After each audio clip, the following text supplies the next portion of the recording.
Hey, how's it going? It's me, Blader, here to show you guys my deck profile on Noble Knights. It's been around 3 months since I did the last one.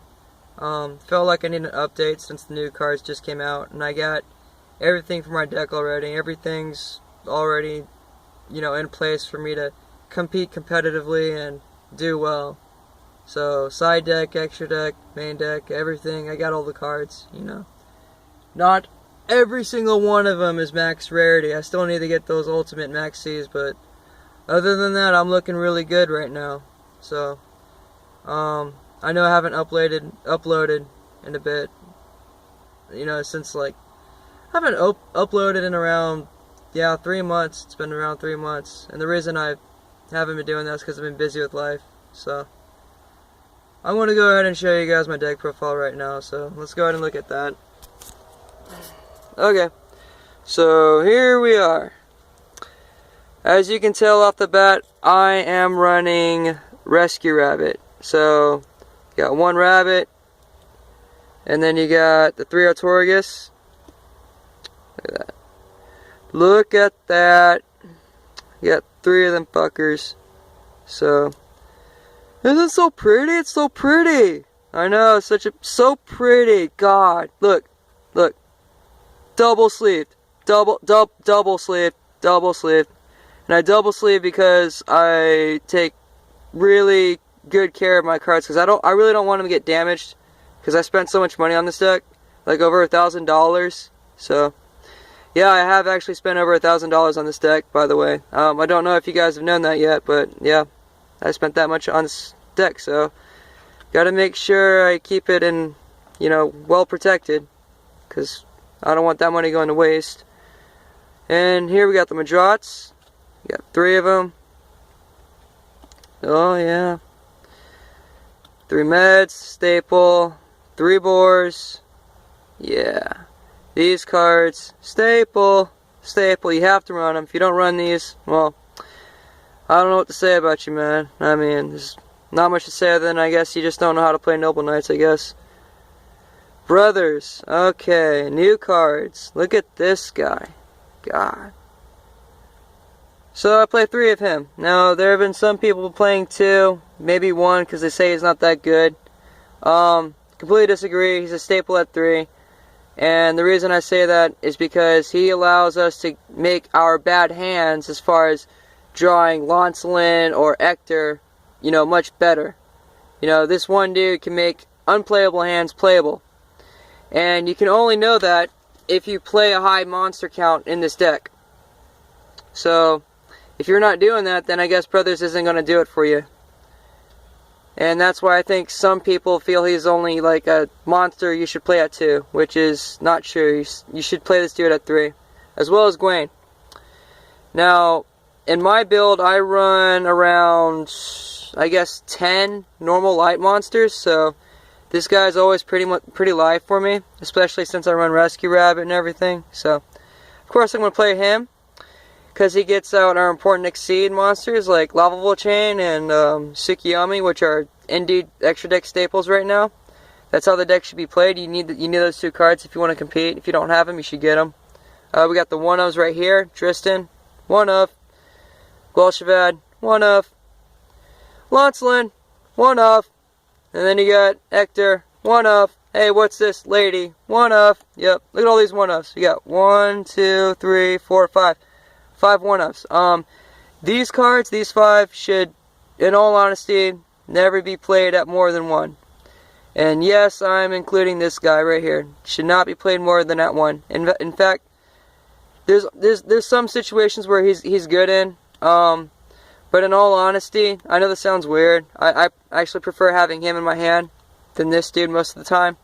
So, yeah, I don't know what to say about that. I mean, he's really useful. Of course he is. I mean, he's a godsend in some situations, just like Tristan is. But you never want to draw more than 2 of this dude. Never. You just don't want to. We got Foolish Burial. Here's the spells. We got 1 Foolish.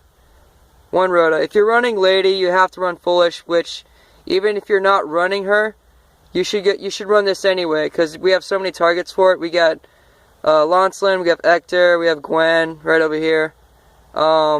You can dump other knights for Chad to get back from the graveyard. Use this to fill up the graveyard faster with your Noble Knight field spell if you run it, which you should. So, yeah, I've listed more than, like, what, 5 reasons why you should run this without including Lady. So, yeah, definitely include this card. These two stay in the deck. Right here, we got our equip cards. We got Gwen, staple at 2. We got the 1-ofs right here. We got Gallatin. We got 2 let's go 1 Excalibur. No, hold on, I got 2 Excalibur. Let's see here. Yep, Caliburn, Destiny, Arfidator, Gallatin. Alright, so these are 1-ofs. Destiny, you should no longer run at 2. You don't need it at 2. It's unnecessary at 2, so run only 1. And then you got 2 of the other ones. You have 2 Excalibur and 2 Gwen. They should always be run at 2. I don't care what anyone says, they should always be run at 2.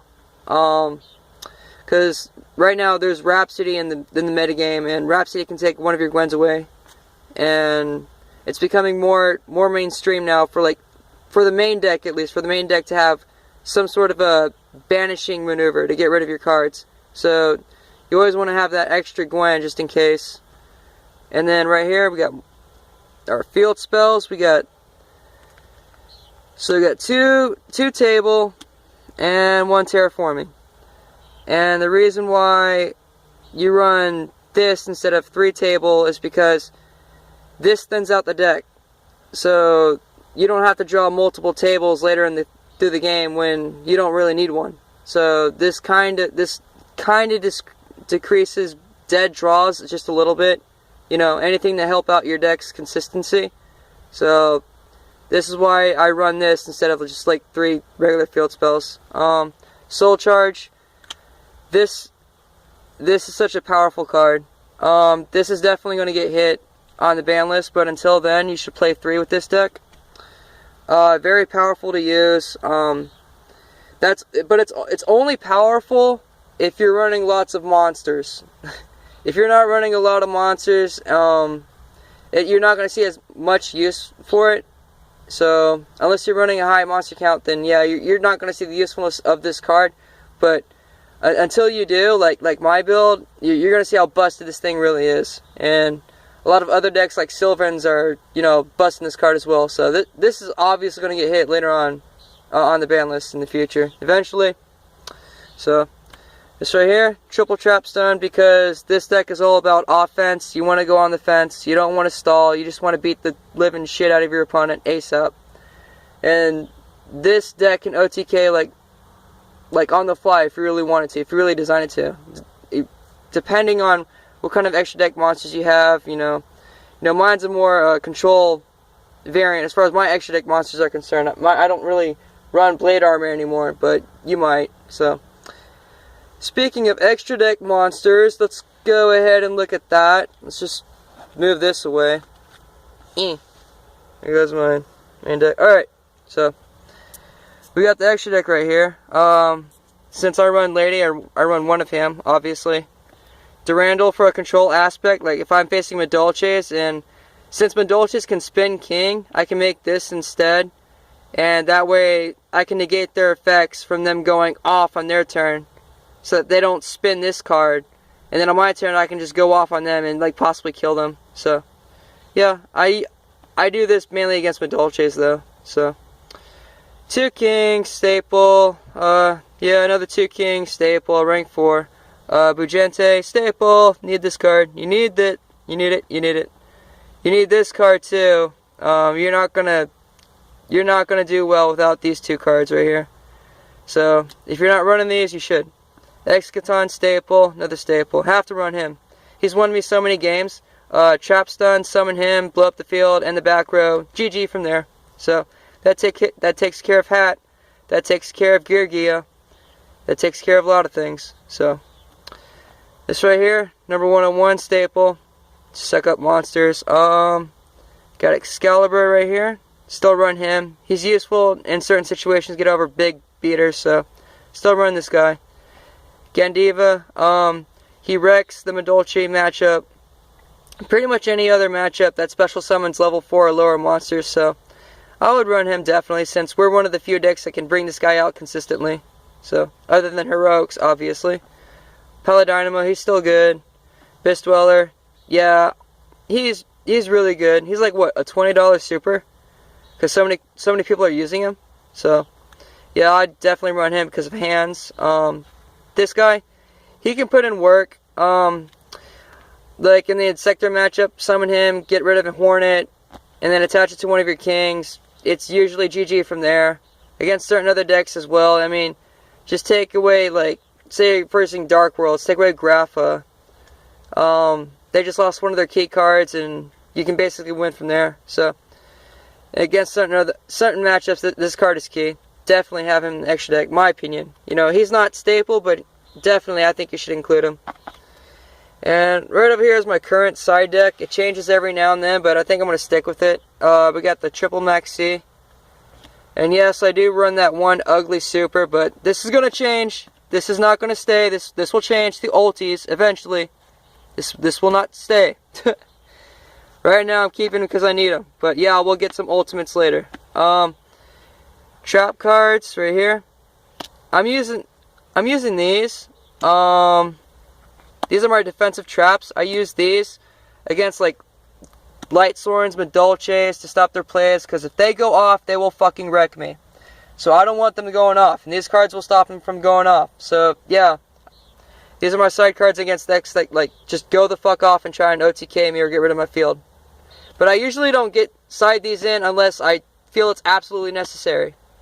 So, because my main deck, I usually don't side cards out from my main deck except for Malevolent Catastrophes, because I like the consistency and efficiency of my deck build to go off. Because if I were to side out some cards for like, was it 6 cards right here, that will ruin the maximum efficiency of my deck to pull off my combos. So, you know, it depends. It depends what the matchup is. That's where I side these cards in. This right here, Malevolent Catastrophe. Okay, I showed you this before. This card, I think, should be played in 3s. And I say that because so many decks are running multiple back row.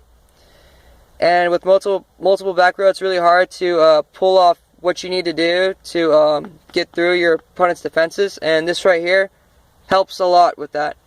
Especially with Wiretap in the game now. You can run this and Trapstun, both in 3s.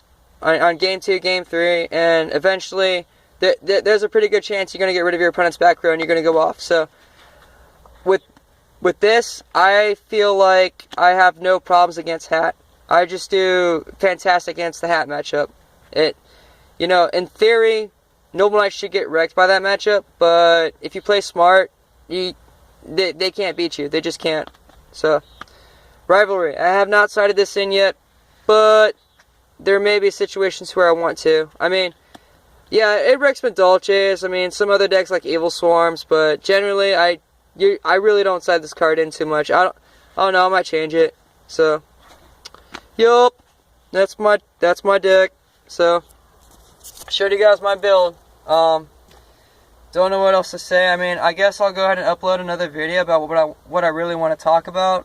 So, till then, I'll see you later. Alright, bye. Let's see.